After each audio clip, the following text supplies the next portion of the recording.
So you guys, I just want to say that I watched Ring of Honor episode 69. Nice. Nice. Nice. Last night, and definitely it was the best episode that I watched ever. Not because it has a funny name, episode 69. Nice. Nice. It was actually because they did a really good job with this show.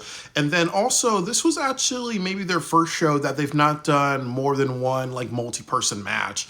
And that's actually really good because the problem is if you have way too many multi-person matches and you really don't care about the people in the ring, it's just like a sequence of actions. Like definitely, it's going to be really interesting to go to Forbidden Door this weekend and watch all those matches because obviously there's a bunch of multi-person matches. The only one that I care about is the Acclaimed and versus the Young Bucks and Okada and Hiromu Tanahashi. Like, obviously you care about those, but like when you see that on ROH and a few other programs, you don't really care about it. So I'm happy that they didn't have that many matches. The next thing that I want to say is that I'm going to start this review. First of all, was Lee Johnson versus Dark Order member Alex Reynolds. I did not like this match in the beginning. I see this a lot with AEW ROH matches. Like the wrestlers move very slowly, and to me, it almost looks like they're trying to go from spot to spot. Like they have some little insecurity about, oh, I don't want to hurt my opponent. So it looks very fake when they do that. So Lee Johnson does a drop kick. Lee Johnson does a clothesline over the top rope. Lee Johnson does a leap flip over the rope. Alex Reynolds does a suplex. I believe it's called a grab neck suplex. It looks really sick. Lee Johnson does a neck breaker, standing moonsault. Alex Reynolds does a pedigree, and Lee Johnson counters with a Hurricane Rana. That looked really freaking cool. Alex Reynolds does a pedigree into a Tiger Driver, then a pile driver. Alex Reynolds' mouth is bleeding for some reason. I'm not sure if that was by accident or he was trying to be a little edgy. Lee Johnson does snake eyes, and Lee Johnson does a big shot drop. I really like this match. There was a lot of great counters. And I really think that the thing they were saying about Lee Johnson is that he definitely just wants to go after a title, really. And this is the big problem with ROH. You know, what would happen if you grabbed that microphone and you saying, you know, I'm Lee Johnson, I want a title shot, I want to go after Kyle Fletcher, I want to go after Kyle Fletcher because he's a loser. You know what? He's not going to be beating. He's not going to be beating Mark Briscoe tonight. I'm going to be the one beating Mark Briscoe. I want to have both titles because I'm a real winner. Kyle Fletcher's a loser. What would happen if he said that stuff? You know, so honestly, give us a reason to care about these people. Like, make them talk smack, and that's an extra like 5 or 6 minutes that you guys can actually have, really. And then the other issue is that they do a lot of backstage promos in the show. So the problem is that if all your backstage promos are when people talk smack and start feuds, that's not actually really good. You need to actually have more in the ring stuff. Then next match is Marina Shafir versus Erica Lee. It was very clear to me that Erica Lee was a jobber. I was like, who is this person? And I didn't like Erica Lee because she was kind of like doing some like tiger like pose or whatever, like a type of thing. You know, again, I'm a big fan of just don't do stupid shit like that because you look stupid. It reminds me of the time when Tessa Blanchard was fighting Sami Callihan. She was like grinning and she was doing this like. I hate when wrestlers do that because you look like a dumbass. So I'm really big about not doing quirky moves. You know, my dad, if I ever did that as a kid, my dad would smack the shit out of the back of my head and be like, okay, stop acting quirky, you know.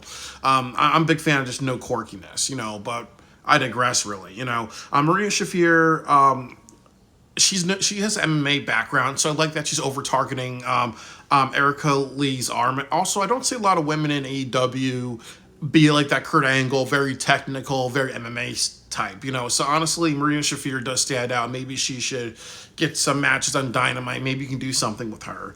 Marina Shafir smothers her mouth, like she's kind of doing like a lot of like, you know, submissions on her mouth, like just like a crippler crossface type of thing. Marina Shafir does the big boot. She does like a 619 thing. Like she goes through the ropes and she kind of like hits Erica Lee with her legs. Marina Shafir does a judo throw. Marina Shafir does a reverse sleeper. I don't remember Erica Lee does a little bit of a comeback, but sometimes that's good to have that if you want to make something out of this person, but you don't know who Erica Lee is. So she's kind of a bit of a jobber, really. So definitely with jobbers, do not give them a comeback, because then it kind of runs into that AW problem. Why the hell are you having a 50-50 match? Why are you giving a comeback to a jobber? I understand that you may want to be like, okay, we don't want to completely bury you, but if the purpose of a jobber is to be a jobber and the purpose of a bury match is to bury somebody, please do that. This match could have ended a couple of minutes earlier. Then post-match, Marina Shafir does a bit of a beatdown. Okay, I'm okay with this. Because obviously that's something a little different than jumping to the next match. Marina Shafir, again, she should do a beatdown, and then when it gets to the point where Erica Lee needs help to be walked to the back of the ring or needs like a maybe a gurney or whatever, Marina Shafir should be on the microphone talking, or Marina Shafir should be talking smack, and then or she should be beating Erica Lee down. She grabs the microphone. She says some stuff. She beats Erica Lee down with a microphone, and then somebody comes out that Marina Shafir wants a challenge. Is like, okay, bitch, you need to stop, really. So again, they're having the matches, but they're doing the actions and not the words. You need to have the words and the actions. Otherwise, it's like pornography. You're just going through the motions, not really telling a story, not giving us a hype for a future event. Speaking of which, and I've said this about Matt Taven, Matt Taven is becoming one of my favorite wrestlers, and I need to actually send him a thank you letter, do a thank you video to Matt Taven, because Matt Taven, this motherfucker really cares. I really think that he has a lot of passion. He also has a good look, really, but because he has like kind of that douchey, he kind of has like that douchebag, but also intense look type to him. Like I said, I really have a good intuition. I really think that he does care about being a bigger deal. He does almost like Jack Perry too. Like Jack Perry has that douchey, I want to kick your ass, but I can kick your ass type of look. I mean, everyone wants to kick his ass, but he can kick everybody's ass type of look to him. The next thing is Undisputed Kingdom. They're doing an interview with Matt Taven, and Matt Taven and Mike Bennett. I did not like this interview because they were joking around with the with the person giving the interview, like the interviewee. Like they're just making fun of her name and whatever. It felt like very Young Bucks type of comedy. They just need to stop doing that because they're way better than that. That doesn't help them. Try something different. Try to be a little bit more like, maybe like Scott Steiner, just be a little bit more jerky. Be more like a jerk. Don't kind of be like, let's do some Young Bucks type of comedy or we're just drawing out a joke. That's not funny, but we're gonna try to make it funny by drawing it out a little bit more. Like it feels a little too Conway Twitty, So Mike Bennett just talking about how he wants competition, and then they do like this joking thing where they're saying, "Please, Tony Khan, please give us competition." So as I said, it felt a little too Young Bucks, for me. It felt a little too Young Bucks type of comedy. And I would say, why not give them a Forbidden Door match? They have titles. Didn't they beat MJF and Adam Cole, baby?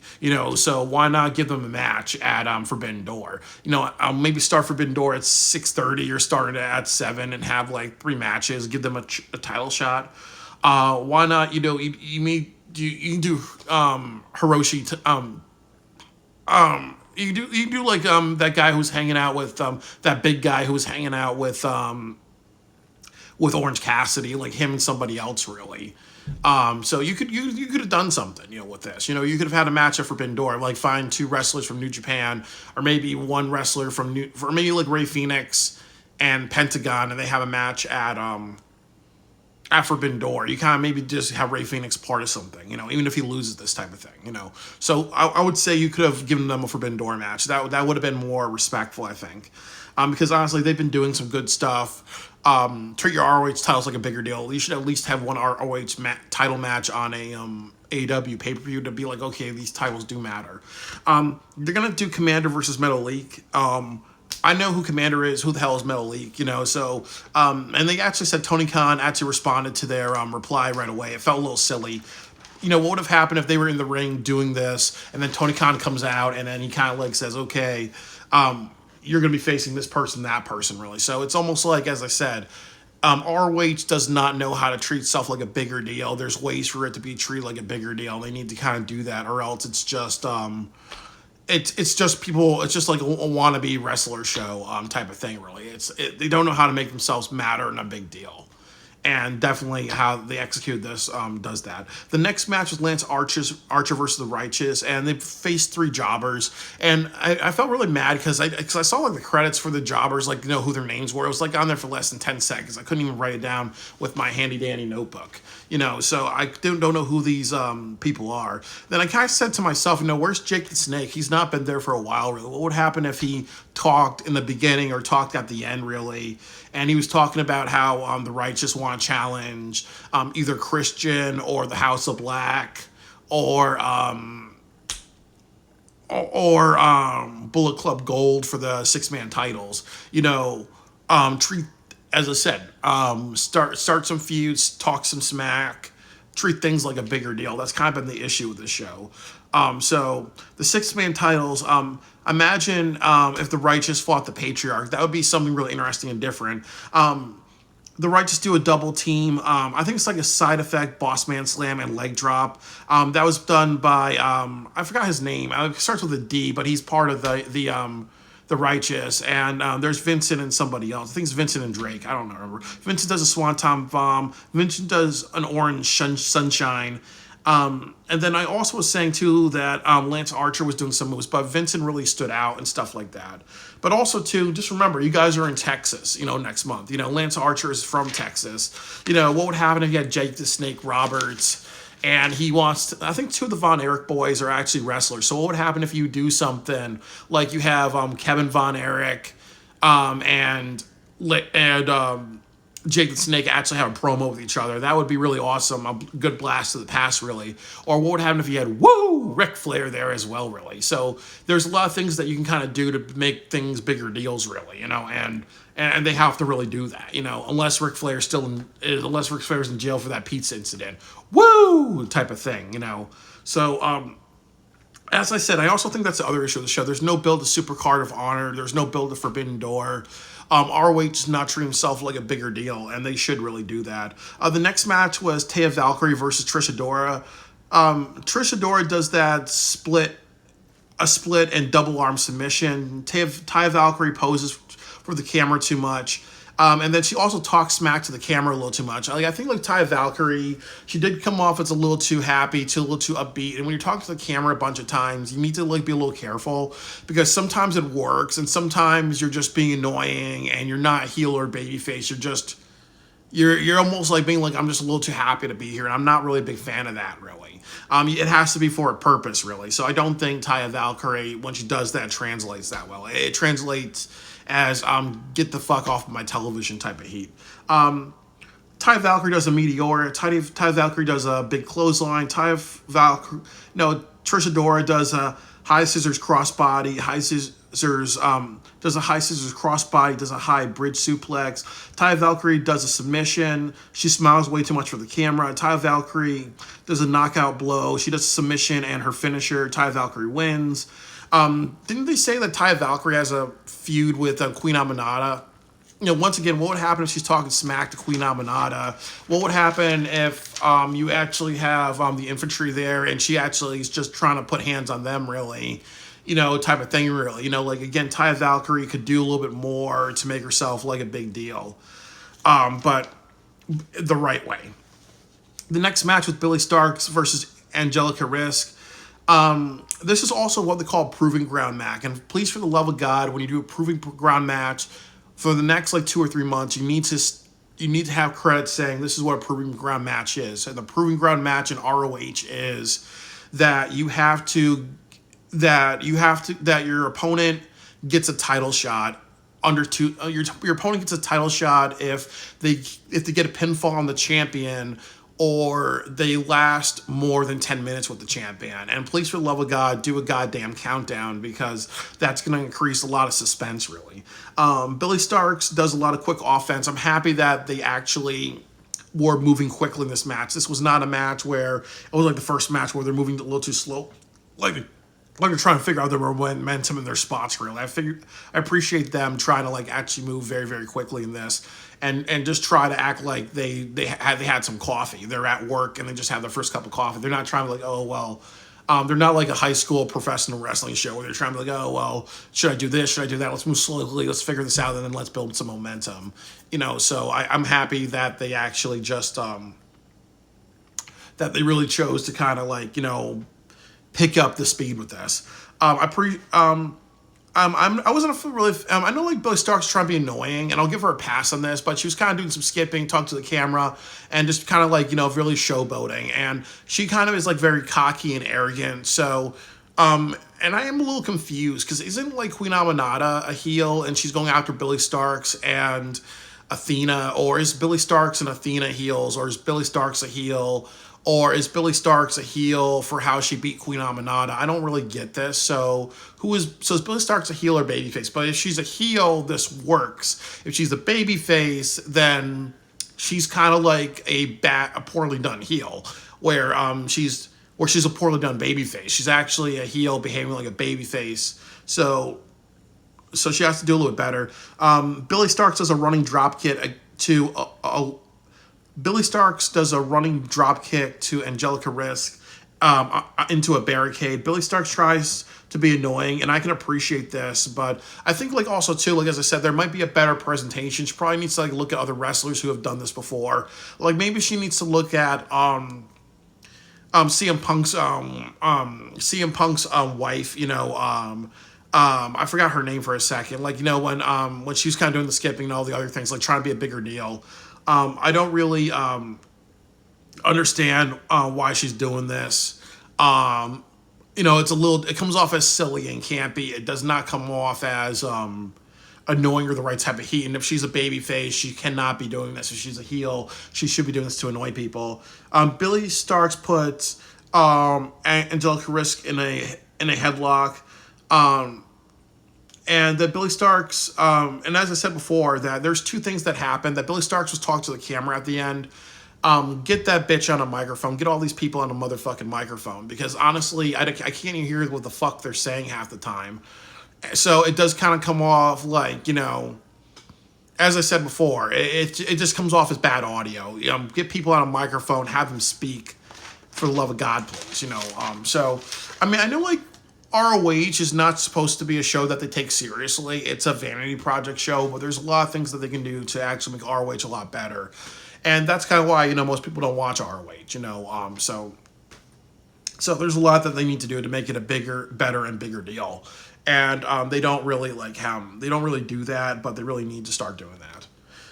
The next match was Mark Briscoe versus Kyle Fletcher. And then I was kind of saying to myself, isn't Kyle Fletcher part of the Don Callis family? So why isn't Don Callis down here?